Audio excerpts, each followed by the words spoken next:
Hi everyone, I'm Teng. I'm very glad to talk about iconography-related topics from the Chinese music perspective. So today I'm going to talk about the Huqin culture in the Late Qing Dynasty, and I will take the Dianshizhai Pictorial as my case study. So apparently there's a lot of things to introduce, right? So firstly, what is Huqin?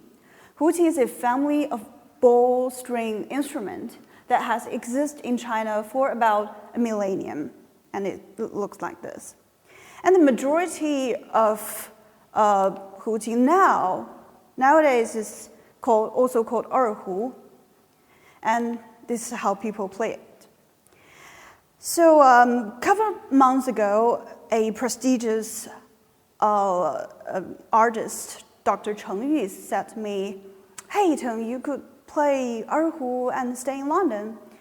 And I said, "Okay, that's a great idea, but why?"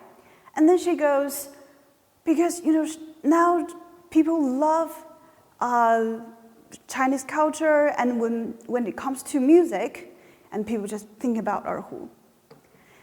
Then I realized that she's kind of raising the question about the representativeness of Chinese music.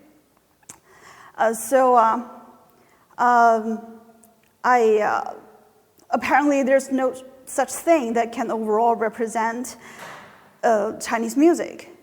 But what I learned was Dr. Cheng was not suggesting or making an argument. She's purely just telling an observation from her decades of professional career experiences.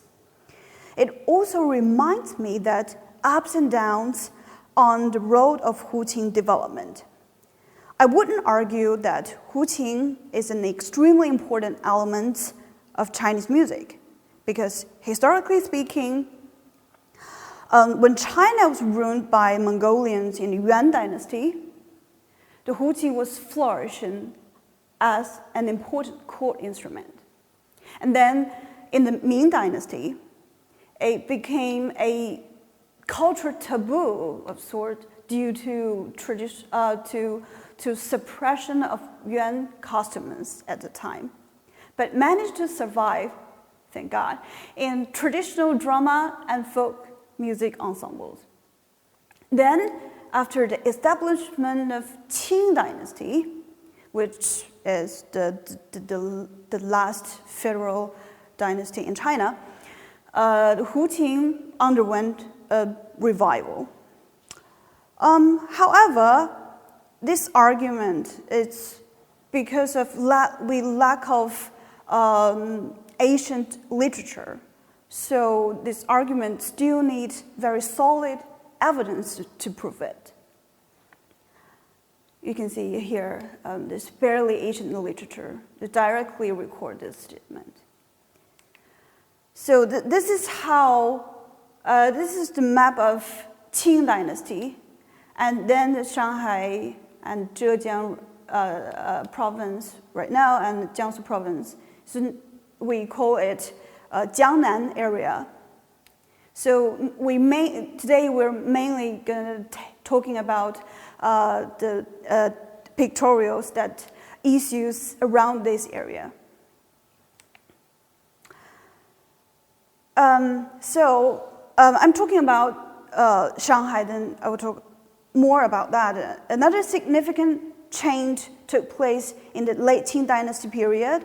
In the end of 19th century, Western music was introduced by the literati as modern, fashionable, progressive, further influencing the style of music at that time, especially in international settlements such as Shanghai. So the question is, what sort of historical evidence can we collect from the music of this period? Okay, so we got Dianshizhai Pictorial. So my approach to this is from the aspects of iconography. So Dianshizhai Pictorial was a Chinese language magazine published in Shanghai between 1884 and 1898. And then I will, and it providing valuable depictions of daily life during that period. My research focuses on 5 selected illustrations of musical scenes in this magazine, and will investigate the importance and the influences of Shanghainese Huqin culture in the late 19th century.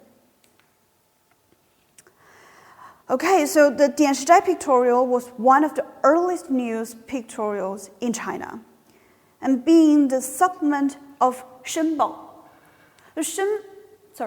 The Shenbao means Shanghai News, was influential newspaper since the end of Qing Dynasty, and has a substantial circulation around China. The paper was studied by a British businessman, Ernest Major.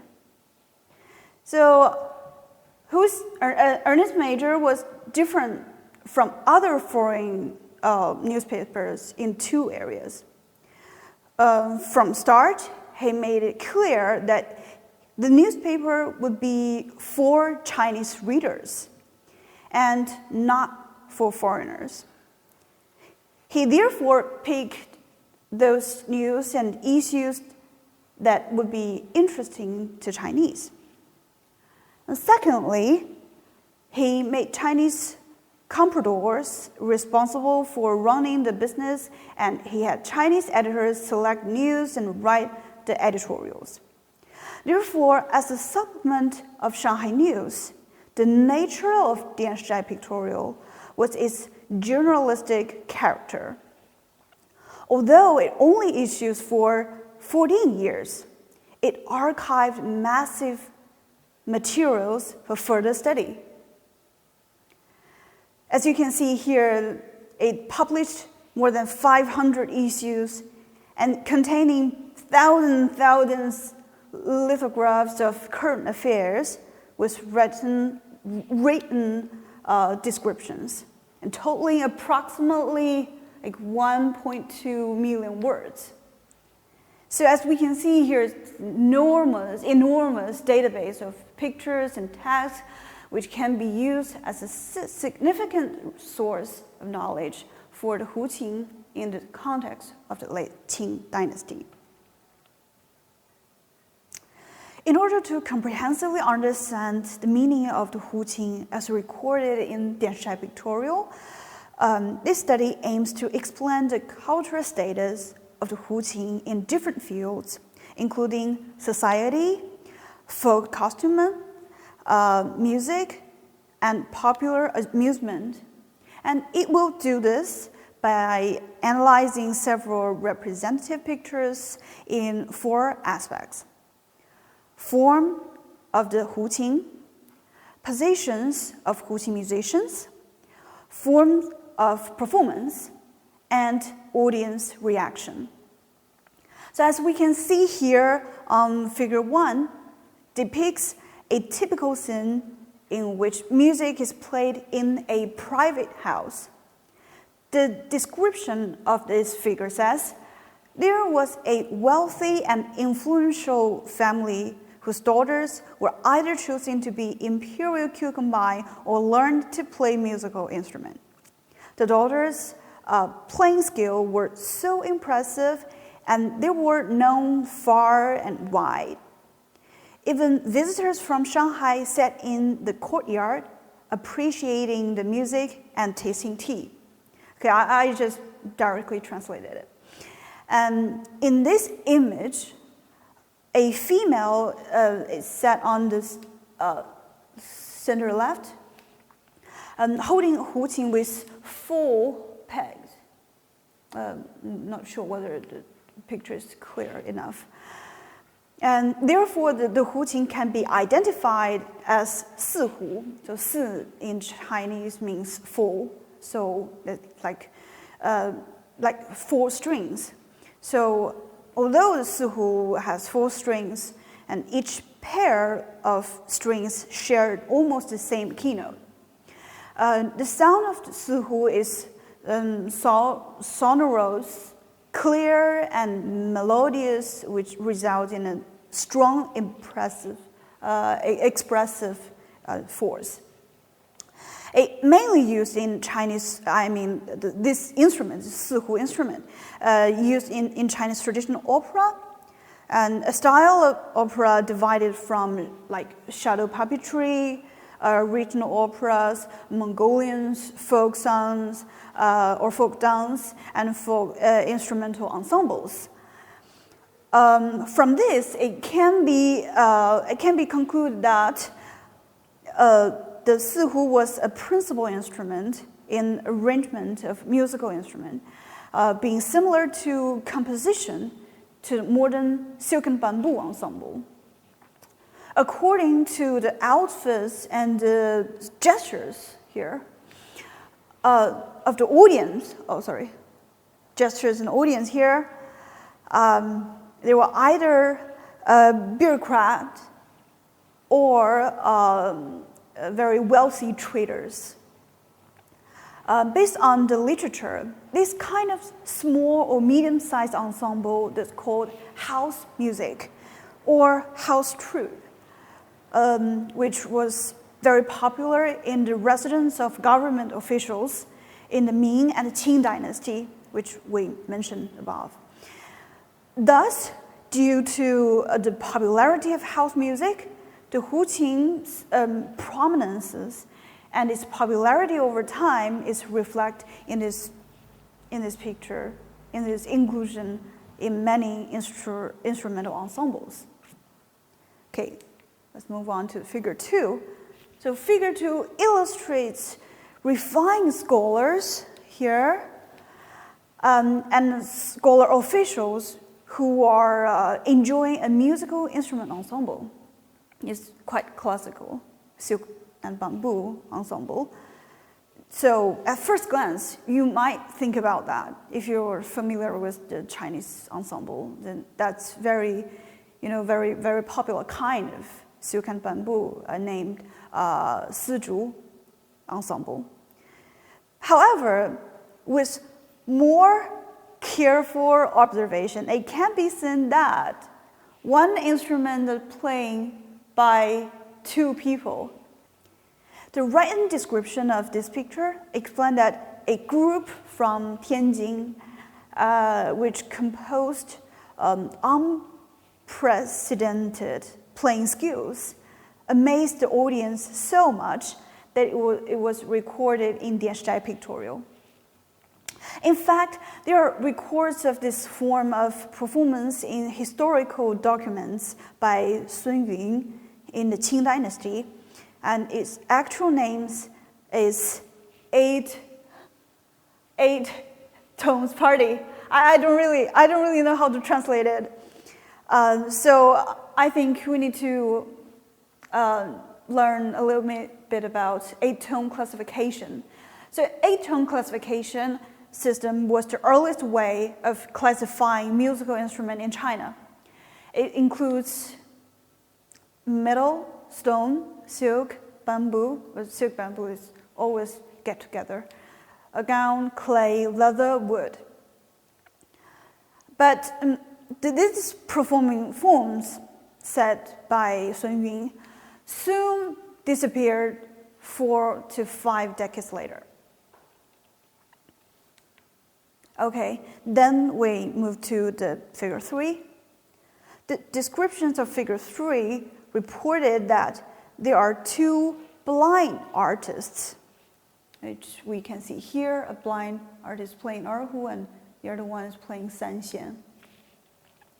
It's 2 blind artists performing in a crowded room. Most of the audience are women, with a few children also present.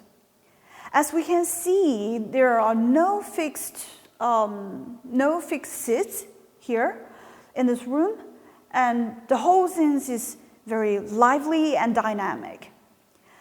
We could deduct that this form of entertainment was deeply loved by ordinary folks In this picture, the playing techniques and the shape of the Huqin are almost the same as the modern erhu, as I show you above. And the only difference is relatively shorter head here. So modern have a longer head for decoration or something, but it's apparently shorter. But it wouldn't really affect the timbre, the actual timbre here. So compared to the modern erhu, and the technique, the playing techniques is really like similar to each other. So, according to the position of the Huqin player, the main function of the erhu should be accompaniment. While the sanxian here adds an intermediate melody between their narration and singing. Okay, so the sanxian is a Chinese 3-stringed lute. Blind artists have been popular with locals since Song Dynasty. And the picture of blind artists performing in Dianshizhai Pictorial not only shows that the Late Qing Dynasty in Shanghai, this kind of performance is quite popular, but also shows that the people like the blind artists are also make living from. It also become an important means for a folk artist to make a living. And in the 1930s and 40s, the experience of great blind Huqin masters such as Bing and Sun Ming, who played erhu for a living on the street, dock, the tea house, theaters, it's reflected in a picture. In other words, it's really just showed that what Dianshizhai Pictorial shows us, it's a kind of evidence that can like double proof from the historical documents, what document says, and the statement says. So for survival, they constantly strived for higher playing skills and composed considerable numbers of classic music pieces, like people like Bing and Sun Wenming. People like them have greatly contribute to the development of erhu in further generations. Okay. So in Figure 4, in an image of people enjoy a traditional opera here. And this is the music band, and this obvious the audience. Right. It can be seen it's an outdoor stage, and probably a contemporary stage. Temporary stage. Now the performance is on a simple stage with 3 musicians. Probably it's a part of the pictures, but we can only see here there's 3. But I imagine there's more musicians there, but it's just how the picture shows us. So as we can see, it is a small picture here, and the man is playing like Huqin, but it's very like a small kind of Huqin, so we can deduct it's probably a high-pitched Huqin. So as we can see, it is crowded in front of the stage with the audience standing or sitting randomly. And it is a clear example of folk entertainment. It's worth noting the use of Huqin in such boisterous scene. From the way the player is holding Huqin and the proportions of the instrument, it can be seen that It is a high-pitched Huqin, as I said before. The volume of this kind of Huqin must be modified to adapt to this kind of performance. For example, the string might be steel wires, or the voice box might be used to concentrate the sound in order to create a more sonorous and a clearer sound. So I select another picture here. It's really a contemporary a music band that as an accompaniment band for the operas. So as you can see here,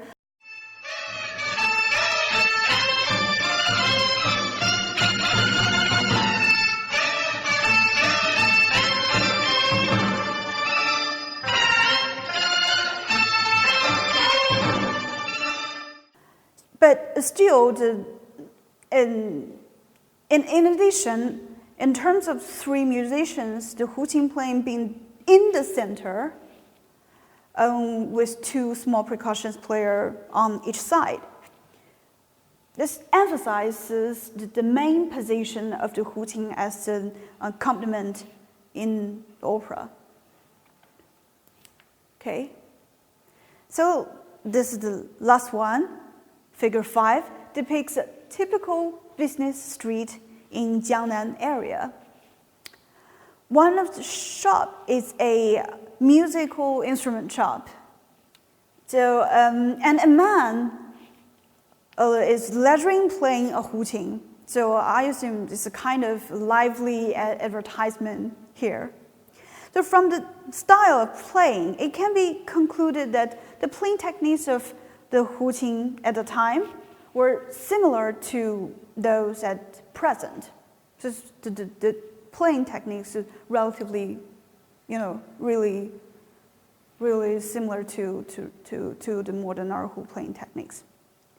The shape of the Huqin was also nearly the same as the modern one. So business sales of instruments indicates that the instruments were one of the common social needs at that time, which suggests that music enjoyed a degree of popularity among ordinary citizens. In shops selling affordable instruments, the Huqin was probably a main product. Okay, so based on the analysis of the above 5 news pictures, the 4 basic conclusions can be drawn here. So first, the shape of Huqin varied. Different sizes of Huqin were designed to meet the demand of the performances and in response to the demands of the audience. Secondly, the Huqin's central position as a feature or accompaniment instrument in most instrument ensembles can be illustrated by the stance of the performance and their position when performing. Thirdly, with reference to the performance scenes, the Huqin had penetrated various places of entertainment, from like self-entertainment among amateurs or professional performance. And from elegant tea house, just remember the figure 2, to outdoor stages like the figure 4. And finally, the Huqin as a musical instrument have been used for different purposes. The playing Huqin can be a means of earning a livelihood, or entertainment and professional musical accompaniment. Okay, so from the above study, it can be argued that one of the reasons why the Huqin was so popular in Late Qing Dynasty in Shanghai was influenced by the Western music in this period.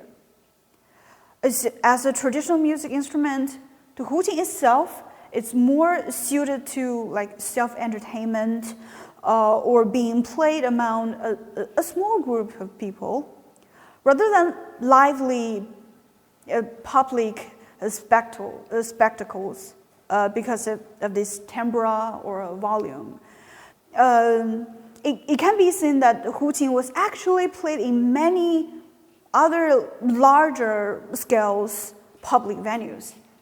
So it is reasonable to assume that the Huqin was probably modified to create different versions, and these modifications were influenced by Western music from Shanghai or the treaty pot.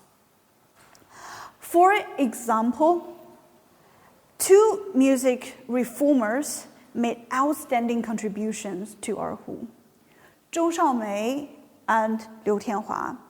So Zhou Shaomei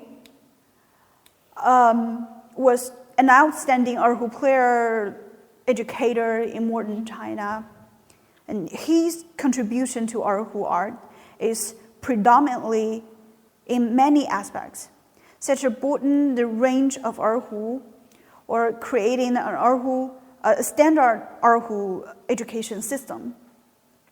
As for Liu Tianhua, he's the core founder of the modern erhu as well. His early exposure to Western music in Shanghai and his learning of piano and violin had a significant impact on his view of music and, of course, to erhu, resulting in a more westernized approach to the reform of erhu than Zhou Shaomei. So what Liu Tianhua did, he fixed the bass string pitch to D-A, thus improving the vibration mechanism of erhu, expanding its range and enriching the ability for artistic expression. He also improved the size of voice box, increased the length of the handle and designed China's first modified erhu bowl based on a violin bowl.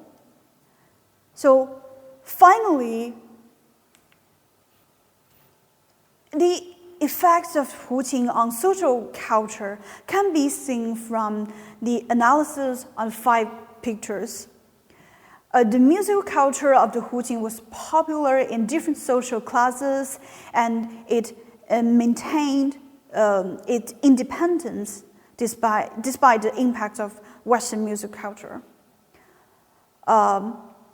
This indicates the public's fondness for music, as well as the exuberance of ethnic music. The culture of the Huqin adapted to itself to cultural context of the time through absorbing the performance forms of Western music and thus flourished. So, thanks for watching.